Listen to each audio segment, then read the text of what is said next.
Witajcie w Klinice Siły. Dzisiaj bierzemy na warsztat święty graal, jeżeli chodzi o wschodni blok i programowanie treningowe, czyli tablicę Prilepina, która jest za mną. Prilepin, Aleksander Sergiejowicz Prilepin, był to sowiecki trener dwuboju olimpijskiego, specjalista, naukowiec, człowiek, który zrewolucjonizował tamtejszą szkołę i w latach 75-85 poprowadził ZSRR do licznych sukcesów na arenie międzynarodowej, tworząc chyba ekipę, która była najbardziej konkurencyjną w historii. I dzisiaj pokażę Wam, jak możemy te tablice z dwuboju olimpijskiego wykorzystać w trójboju, jak my to robimy, jak robi to Borys Szejko, znany trener radziecki również i jak zawsze oczywiście pokażę Wam też migawki z naszych treningów. Zapraszam. Będzie nas interesowała ta część tablicy, czyli tabela, która znajduje się w jej lewym górnym rogu. Pierwsza kolumna, procent ciężaru maksymalnego. Będą to range procentowe, w których będziemy pracowali, policzone z naszego ciężaru maksymalnego w poszczególnych bojach, tak? W przysiadzie, w martwym ciągu i w wyciskaniu leżąc. Druga kolumna zawiera w sobie powtórzenia i serie. Generalnie chodzi o ilość powtórzeń w serii, czyli na przykład od 3 do 6. Opt to jest to optymalna liczba powtórzeń na danym zakresie intensywności, czyli kolejno 24, 18, 15, 4, a total będzie to właśnie zakres, w którym będziemy mogli się poruszać w danej intensywności, który będzie optymalne wyniki przynosił. Ta tabela powstała generalnie dzięki współpracy zespołu interdyscyplinarnego, którego stworzył Prilepin. On zatrudnił fizjoterapeutów, fizjologów, lekarzy, trenerów przygotowania motorycznego, trenerów z dwuboju olimpijskiego. Stworzył naprawdę zespół kilkunastu do kilkudziesięciu naukowców, którzy razem, współpracując z atletami na najwyższym poziomie, stworzyli tablicę, która do dzisiaj jest odnośnikiem tak naprawdę dla wszystkich dwuboistów oraz jest bardzo powszechna w trójboju. Nawet chyba w ostatnim podcaście pod sztangi, gdzie Jurand rozmawiał z Łukaszem Nizio, poruszyliście temat właśnie tablicy Prilepina jako odnośnika, nawet też w metodologiach, które nie mają za wiele wspólnego z radziecką, nie są oparte na Szejko, a na przykład bazują gdzieś tam właśnie na Teksasie czy na RTS-ie. Ta tablica Prilepina dalej gdzieś tam krąży i jest takim odnośnikiem, tym właśnie świętym graalem tego programowania. No i po kolei mamy zakresy między 55 a 65% ciężaru maksymalnego i w tym zakresie Prilepin odkrył, że najbardziej skuteczne będą powtórzenia od 3 do 6 w serii, łącznie będzie ich 24. Optymalnie, tak? Wiadomo, range będzie 18-30.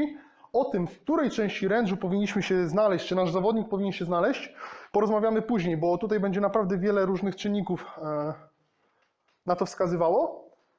Natomiast 24, no co nam to mówi, że 55-65% maksa powinniśmy zrobić albo na przykład 8 serii po 3 powtórzenia, czy 4 serie po 6 powtórzeń. Będzie to tutaj zależne od wielu czynników, od tego też, czy to jest 55 czy 65%.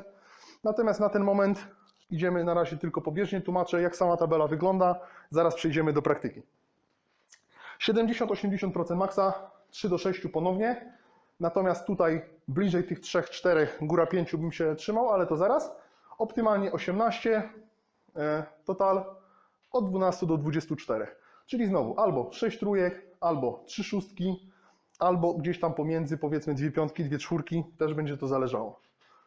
Range procentowy 80-90%, tutaj 2 do 4 powtórzeń, łącznie 15 i od 10 do 20 w totalu. 2 do 4, tak, 15, można sobie policzyć, czy też to 3 razy 4 plus 1 trójka, czy na przykład 7 dwójek, 1, różnie. 90% plus. Tutaj raczej będziemy mówili o procentach od 90 do 95, chyba że będziemy mieli jako trening sprawdzenie, taki mock meet, czy po prostu gdzieś tam wejście pod to 100%, wtedy też się będzie tu zawierało. I liczymy 1 do 2 powtórzeń, łącznie 4 optymalnie, total 10. Natomiast po kolei. Teraz tak, jeżeli chodzi o samo budowanie siły, często te plany właśnie radzieckie, typu właśnie plany Borysa Szejko, kojarzone są z tym magicznym 80%, że tam większość objętości jest na 80%. Owszem, ale to nie jest tak, że Nagle Rosjanie zaprzeczyli wszelkim zasadom budowania siły i oni uznają, że 80% to wystarczy do budowania siły, nie trzeba wchodzić wyżej. No nie. Oczywiście, że największą siłę będziemy budowali w range'u 90% plus, potem 85-90%, potem 80%, 85% i im niżej będzie ten procent rósł, ten przyrost siły będzie mniejszy dzięki pracy. Natomiast pytanie polega na jednej rzeczy. Jak często jesteśmy w stanie robić martwy ciąg na 90% naszego ciężaru maksymalnego? Raz w tygodniu, raz na 2 tygodnie, niektórzy rzadziej. No dobra, a możemy zrobić w ciągu tygodnia więcej jednostek, tak? I właśnie chodzi o to. W bloku wschodnim chodziło o to, żeby tak rotować, żeby tą periodyzację falową dostosować tak, żeby ten czas między tymi ciężkimi jednostkami nie był czasem zmarnowanym i wykorzystać go również do budowania siły. Teraz tak, te tutaj wytyczne do liczby powtórzeń i serii na danym procencie są właśnie z planów Szejko, z planów Andrija Malaniczewa, który niby nie jest jakby studentem Szejko, natomiast też współpracował z nim w kadrze rosyjskiej w latach 90., na początku, gdy właśnie Borys Szejko był trenerem też kadry trójboistów i dwuboistów. Czy na przykład Juri Wielkin z tego korzysta i tak samo tutaj, że tak powiem, my teraz korzystając z planów troszeczkę pokrewnych do Szejko, natomiast przerobionych troszkę pod amerykańską szkołę, natomiast dalej bazującą na dużej objętości, na falowaniu tą intensywnością z treningu na tydzień, z treningu na trening, z tygodnia na tydzień, z miesiąca na miesiąc, przyplatając właśnie te jednostki, które mają wyższą intensywność, ale troszkę mniejszą objętość, z takimi, które mają większą objętość, a mniejszą intensywność. I przechodzimy do 90% maksa, którego przynajmniej my nie wykonujemy na więcej niż jedno powtórzenie. Rzadko, naprawdę rzadko, jeżeli przejrzycie różne plany Szejko, bo oczywiście te plany, które są w internecie, każdy może powiedzieć, no nie, na pewno on swoim zawodnikom dawał coś innego. No nie, bo jeżeli poszperacie sobie w internecie, poszperacie sobie na stronach rosyjskich, gdzie można jakieś książki nielegalnie sobie ściągnąć i przetłumaczycie je, zobaczycie, że plany, które on tam dawał przykładowo swoich zawodników, Siergieja Fedosienko, Sibokowa, czy właśnie plany, które dawał rosyjskiej kadrze podczas jej prowadzenia, zobaczycie, że te jakby wytyczne są cały czas, tak? Aleksiej Nikulin, Christopher Rebrejent, to są nazwiska jego zawodników, którzy właśnie tak trenują i jakby no ten argument, że Szejko inaczej trenuje swoich zawodników, a inaczej coś tam wrzuca w książce, no to są nieprawidłowe. I teraz tak, jedno powtórzenie. Owszem, czasami dwa, jeżeli to będzie jedna seria na 2 powtórzenia, gdzieś tam przed sprawdzeniem, spoko. Natomiast zwykle jedno powtórzenie od 1 do 8 serii. Ten range będzie bardzo szeroki, ale zaraz Wam wytłumaczę, dlaczego on jest tak szeroki i skąd mamy wiedzieć, czy na przykład powinniśmy zrobić jedną serię, czy 8, bo jest to dość łatwo policzyć. 85% są to zwykle 2 powtórzenia w seriach od 2 do 8, czyli nie wchodzimy wyżej. Oczywiście 85% to już tutaj zależnie, tak, od stażu, techniki, od ilości stosunku włókien szybkokurczliwych do wolnokurczliwych u danego człowieka. Każdy będzie tym 85% na AMRAP-ie w stanie zrobić inną liczbę powtórzeń. Jeden może zrobi 4, inny, jeżeli będzie miał naprawdę predyspozycję do tego, może zrobić 6-7, czasem 8 nawet. Natomiast my pracujemy na 2 powtórzeniach na tym ciężarze. Od 2 do 8 serii. 80% 3 powtórzenia od 3 do 8 serii. 75% 3 do 4 powtórzeń od 4 do 8 serii. 70% od 4 do 5 powtórzeń od 4 do 8 serii. Teraz tak, generalnie w planach tych radzieckich liczymy powtórzenia, które znajdują się w przedziale od 50 do 100% maksa. Czyli już robiąc rozgrzewkę liczymy te 50% naszego maksa na rozgrzewce jako powtórzenia efektywne, jako powtórzenia, które wliczymy w naszą ogólną objętość. Średnia intensywność planów takich radzieckich miesięczna waha się od 67 do 72%. I to też jest tutaj zależne od tego, czy jest to na przykład w bloku takim 3-miesięcznym, w takim mezocyklu, w którym pierwszy ten blok jest dość duży w objętość, natomiast intensywność jest troszkę mniejsza. W drugim następuje ta intensyfikacja, w której objętość często jeszcze bardziej rośnie wraz z intensywnością i dopiero w 3. miesiącu spada mocno objętość, a intensywność gdzieś tam utrzymuje się na tym poziomie, natomiast no, wynika z tego, że jest po prostu mniejsza objętość, natomiast sama w sobie tak nie wzrasta. Więc jakby ten range będzie tutaj dlatego się tak różnił. 67% będzie też często jakby widoczne w takich planach, które będą skierowane dla osób początkujących, gdzie tam będzie bardzo dużo liftów na 70%, gdzie będziemy pracowali głównie nad techniką, a natomiast już w planach takich, które służą do przygotowania pod zawody, tam między 69 a 71,2% zwykle będzie się to znajdowało. I teraz tak. Mamy 80, będziemy pracowali teraz na 80%, bo jest to faktycznie jeden z najczęstszych treningów, dlatego że jest to 80% jest to ciężar szczególnie wykonywany na trójki, jest to ciężar, z którego jesteśmy w stanie się regenerować bardzo łatwo. Będziemy w stanie wykonać takich jednostek dużo w ciągu miesiąca, dlatego jakby popracujemy nad tym i pokażę Wam, kiedy powinniśmy robić 3 serie, a kiedy powinniśmy robić 8. Pierwszą zmienną, która będzie nam o tym decydowała, będzie to, który bój wykonujemy. Bo już z samego założenia martwy ciąg będzie najbardziej taksujący dla układu nerwowego. Będą w nim pracowały największe grupy mięśniowe. Tak? Tutaj cała grupa grzbietu, pośladkowy wielki, kulszowo-goleniowe, tułów cały, tak? Razem z brzuchem, z korem. No, tak naprawdę ciężko będzie znaleźć grupę mięśniową, która w martwym ciągu nie pracuje. Natomiast wyciskanie będzie głównie się tutaj składało z pracy mięśni mniejszych, szybciej regenerujących się, łatwiej. Będziemy też przez to jakby operowali mniejszymi ciężarami, więc ten ładunek i ta fatyga będzie rosła dużo wolniej.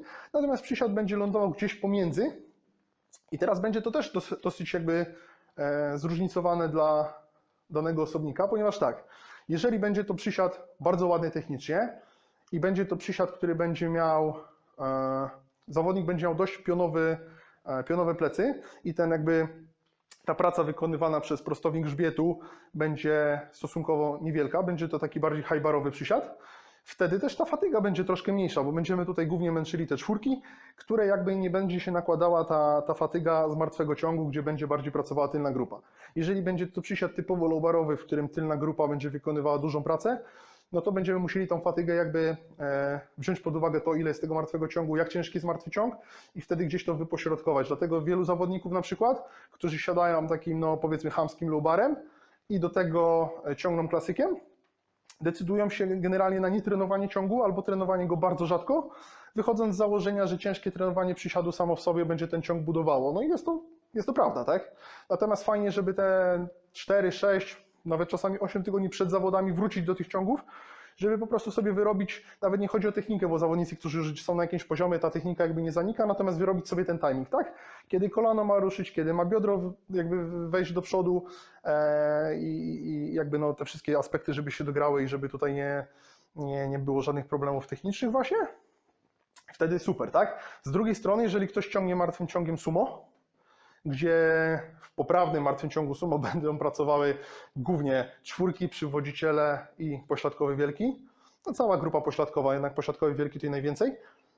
Wtedy fatyga na prostownik, generalnie na plecy będzie dużo mniejsza i dzięki temu ten przysiad low bar będzie mógł być trenowany też dosyć mocno. Natomiast jeżeli znowu ktoś będzie miał przysiad, który będzie bardziej high-barowy, bardziej oparty na czwórce i do tego ciągnie sumo, no to znowu ta fatyga na tych czwórkach, na przywodzicielach, na tyłku będzie tak wielka, że też będzie to trzeba wziąć pod uwagę. Natomiast weźmy sobie na przykład wyciskanie, bo wyciskanie tutaj będzie dość wdzięczne. 80%, 3 powtórzenia. I teraz mamy czynniki, które będą warunkowały to, czy tych serii powinno być mniej, czy więcej. Jeżeli jest to mężczyzna, od razu wiemy, że będzie potrzebował mniej serii. Dlatego, że będzie z natury silniejszy, będzie miał bardziej wydolny układ nerwowy i będzie w stanie podnosić większe ciężary, a przez to wolniej się regenerować niż kobieta. Czyli kobieta będzie mogła trenować więcej, wyrobić więcej serii. Technika. Jeżeli będzie to ktoś początkujący ze słabą techniką, na przykład 3 serie będą dla niego dużo bardziej taksujące niż dla kogoś z bardzo dobrą profesjonalną techniką, dlatego że nie będzie angażował tych grup mięśniowych, które są potrzebne oraz będzie jakby, aby podnieść ten sam ciężar, będzie miał dużo większy wydatek energetyczny. Siła. Silna osoba operując większym ciężarem nie będzie w stanie zrobić tak dużo serii jak osoba słaba, ponieważ właśnie ten ciężar będzie tutaj dyktował. Doping. Osoba, która nie bierze sterydów anaboliczno-androgennych oraz żadnych innych niedozwolonych substancji ingerujących w układ głównie hormonalny, będzie musiała się zadowolić mniejszą objętością, natomiast osoba, która jest na takich środkach, będzie się szybciej regenerować i będzie w stanie robić większą objętość. Natomiast taka osoba będzie też silniejsza z zasady. Dlatego jakby te dwie wytyczne będą się troszeczkę wykluczały, bo to, że jesteś na dopingu, znaczy, że jesteś silniejszy, wychodzisz na zero. Ale jeżeli jest osoba, która nie bierze dopingu, a jest silna, no to samo w sobie, tak, ta objętość powinna być obcięta praktycznie dwukrotnie. Praca fizyczna, znowu gorsza regeneracja, większa fatyga ciała na co dzień, mniejsza objętość niż ktoś, kto ma pracę siedzącą, a najlepiej się uczy albo w ogóle generalnie ma tak ustawione życie, że może się zająć tylko sportem, co niestety w Polsce w sportach siłowych jest bardzo ciężkie do zrobienia, a byłoby naprawdę czymś, co podniosłoby poziom sportu w Polsce bardzo. Sen. Mało snu, dużo snu. Tak? Osoba, która generalnie ma tak złożony dzień, że śpi więcej, będzie mogła się lepiej zregenerować i zrobić większą objętość niż osoba, która śpi mało. Dieta. Surplus kaloryczny będzie sprzyjał, nie tylko surplus kaloryczny, ale też zapotrzebowanie na białko, na węgle, na mikroelementy. To wszystko będzie sprawiało, że będziesz mógł się lepiej regenerować, robić większą objętość niż osoba, która jest na deficycie, redukuje, czy po prostu generalnie słabo się odżywia, gdzieś tam powiedzmy na zerze kalorycznym się obraca, natomiast jest to jedzenie śmieciowe, zapotrzebowanie na mikroelementy, na witaminy jest niezrobione, są tam jakieś w tle niedobory, to wszystko będzie się nakładało i też powodowało, że ta regeneracja będzie dużo gorsza. Stres. Osoba, która ma dużo stresu w życiu, czy stresującą pracę, czy słabą sytuację w rodzinie. Znowu przytoczę słowa Kiryła Saryczewa, poprzedniego rekordzisty w wyciskaniu leżąc, który powiedział, że najważniejszą rzeczą w tym, żeby być dobrym wyciskaczem, jest nie mieć stresu w życiu. Ponieważ każdy, kto z nas miał jakiś tam bardziej stresujący moment w życiu, zauważy, że co się sypie? Dieta się sypie, sen się sypie, siła się sypie, bo przez to, że nie dosypiamy, nie dojadamy, mamy właśnie jakieś tam problemy ze snem, z dietą, do tego pewnie zwykle będzie dochodziło błędy w technice, bo będzie się ciężej skoncentrować na treningu i poza treningiem jakby wynika samo z siebie, tak? To będzie głównie ten wpływ stresu, samo też stres oksydacyjny w ogóle dla organizmu, ale nie oksydacyjny, ale stres dla organizmu, tak? Te wyrzuty kortyzolu będą tutaj blokowały sam w sobie testosteron, hormon wzrostu, więc generalnie też hormonalnie będziemy odpadali. No i to jakby pociągnie całą lawinę tutaj niekorzystnych rzeczy i też trzeba będzie troszeczkę wtedy tę objętość obniżyć w takim okresie.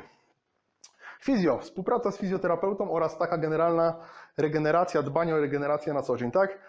Już tutaj technik jest dużo, od krioterapii, przez jakieś rolowania, przez zabiegi profesjonalne, przez terapię manualną, masaże.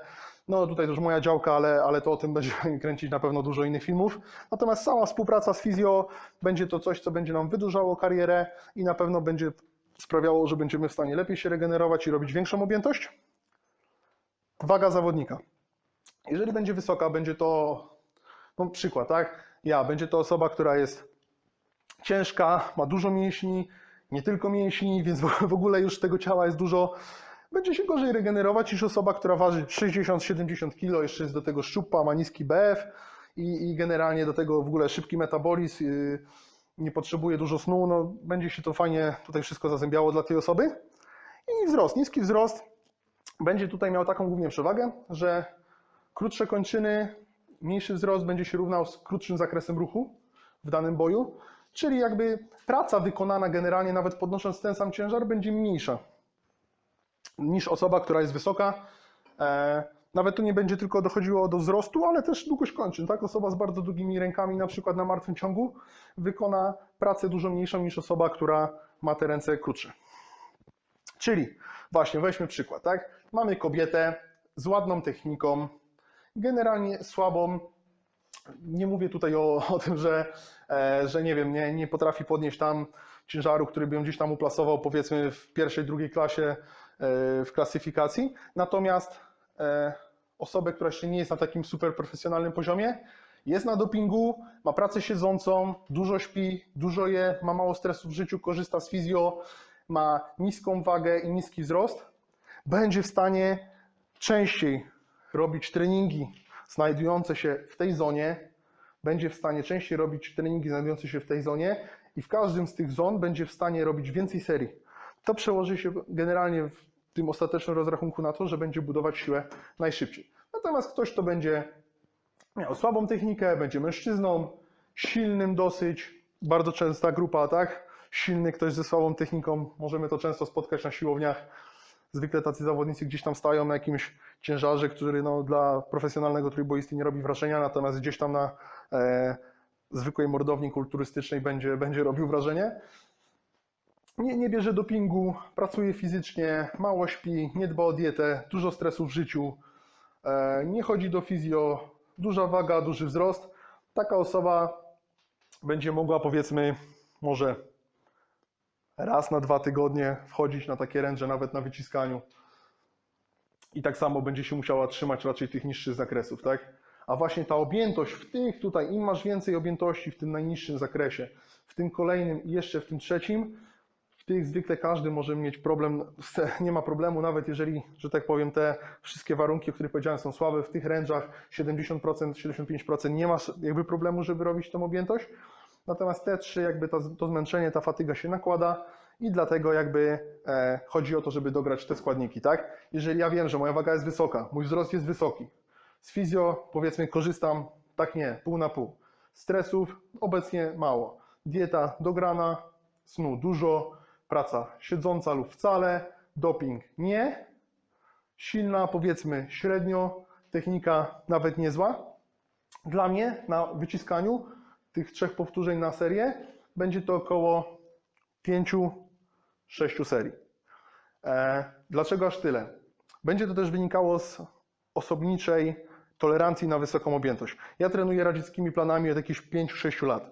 Robię taką objętość na co dzień i generalnie wiem mniej więcej, jak się z niej regenerować. Jestem w stanie określić, czy dany trening będę w stanie zrobić na takiej objętości i na takiej intensywności i jakby no ja z tym nie mam problemu. Natomiast osoba, która by chciała potrenować takimi programami z większą objętością, powinna jakby trzymać się tych niższych range'ów i ewentualnie wraz z nabudowaniem takiej pracy gdzieś tam zobaczyć. No teraz zobaczycie właśnie w tym filmie trening, na którym wraz z Jędrzejem tutaj wyciskaliśmy 90% jako jedno powtórzenie, jedna seria, po czym 85% jako 6 serii po 2 powtórzenia.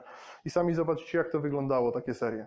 Owszem, może mógłbym zrobić 5-6 powtórzeń w jednej serii, natomiast teraz pytanie, jak długo będzie trwała regeneracja z takiej sesji, na której zrobię sobie AMRAPa na 85-90%? Czy ja będę w stanie za 2 dni przyjść i zrobić sobie 80% na 6 trójek, czy nawet 75% na 7 trójek? Wątpię. Więc jakby cała idea tego, żeby trenować z zapasem tych 2-3 powtórzeń w serii, wynika z tego, że w miesiącu, a w konsekwencji w roku, w całej karierze będziemy w stanie skumulować więcej powtórzeń w tych najniższych range'ach, czyli tych budujących siłę. Dziękuję.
Dzięki, jeżeli Wam się podobało, zostawcie łapki w górę, subskrybujcie kanał, zajrzyjcie do naszego poprzedniego filmu o kreatynie. W niedzielę wejdzie kolejny film o kofeinie za tydzień, natomiast zapraszam też na naszego Instagrama, Klinika Siły, znajdziecie link na dole. Tam jakieś relacje na co dzień z treningów, jakieś tam zajawki na następnych materiałów, czy throwbacki do naszych poprzednich startów. Jak zawsze piszcie w komentarzach, czy Wam się podobało, co możemy zmienić oraz dawajcie pomysły na kolejne filmy. Już mamy to zaplanowane, natomiast kolejność jest jeszcze jakby do negocjacji. Jeżeli są jakieś tematy, które Was interesują szczególnie, które chcielibyście zobaczyć, usłyszeć w najbliższym czasie, dajcie nam znać. Na pewno to spriorytetyzujemy. Dzięki.